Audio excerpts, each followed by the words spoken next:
గారు నాగేంద్ర గారు సనాతన ధర్మం, సనాతన అస్త్రం ఇవన్నీ కూడా మీరు విన్నారు, వాళ్ళిద్దరూ మాట్లాడారు. నెక్స్ట్ ఫుల్ జోష్లో ఉన్నారట.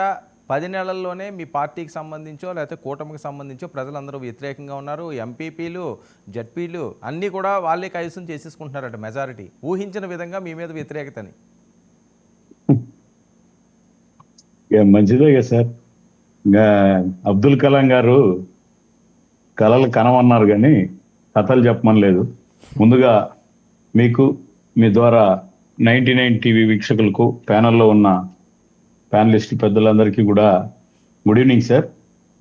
దానికంటే ముందుగా 99 టీవీ ద్వారా చిరంజీవి గారి అభిమానులు అంటే సమాజ శ్రేయస్సుకు మూల స్తంభాలు అనేలా మమ్మల్ని అందరినీ ఆయన మార్గదర్శకంలో సమాజానికి ఉపయోగపడే ఒక మూల స్తంభాలు, ఒక సమాజ సేవకులుగా తయారు చేసినటువంటి మా అందరి అభిమాన హీరో చిరంజీవి గారి కుమారుడు, చిరంజీవి గారి రాజకీయ సినీ వారసత్వాన్ని, అలాగే బాబాయ్ యొక్క వారసత్వాన్ని, ఆ లెగసీని ముందుకు తీసుకెళ్లేటటువంటి మెగా వారసుడు రామ్ చరణ్ గారి మా తరపున మీ ఛానల్ ద్వారా 99 ద్వారా పుట్టినరోజు శుభాకాంక్షలు సార్. సార్, ఇక్కడ 2 అంశాలు ఇందాక మాట్లాడుతూ మొట్టమొదట రమేష్ అన్న ఏమన్నాడంటే, చాలా కామన్ అయిపోయింది. కొంచెం రోజు వచ్చేదాన్ని బట్టి ఆ డిస్కషన్ లో రోజు కృష్ణాంజలి సార్ వస్తాడు, రోజు నాగేంద్ర వస్తాడు, రోజు విజయ్ వస్తాడు. మనం కొంచెం ఏ విధంగా వేరే విధంగా ఎట్లా వినూత్నంగా ఇన్నోవేటివ్ గా వాళ్ళు కూడా మారేటట్టు అనేది అడిగితే పర్వాలేదు.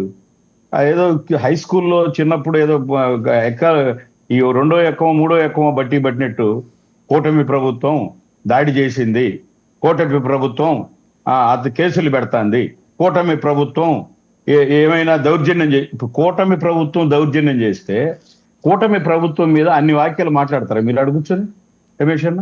కూటమి ప్రభుత్వం అక్రమ కేసు పెట్టుంటే రమేష్ మీద ఎందుకు కేసు పెట్టలేమే? అతను మర్చిపోయినాం అనుకుంటున్నారా? కూటమి ప్రభుత్వం దాడులు చేసేటట్టయితే మీరు ఆడ కూర్చొని మాట్లాడుతూ ఉంటే మాకు ఎంతసేపు పడుతుంది కూటమి ప్రభుత్వానికి మీ మీద దాడి చేయడానికి? నిజాయితీ నిబద్ధతగా ప్రభుత్వంలో ఇప్పుడు ఇందాక ఏదో చెప్పాడు, మేము జడ్పీటీసీలు అవన్నీ ప్రజలేం మారలే. మీరు అర్థం చేసుకోవాల్సింది, వాళ్ళు పోలీసుల ద్వారా చేసిన ఎలక్షన్లను వాళ్ళు ఏదైతే మైనారిటీకి ఉన్నాడో ఆ అమర్నాథ్ రెడ్డి ఈరోజు ఎమ్మెల్యేగా అయిన తర్వాత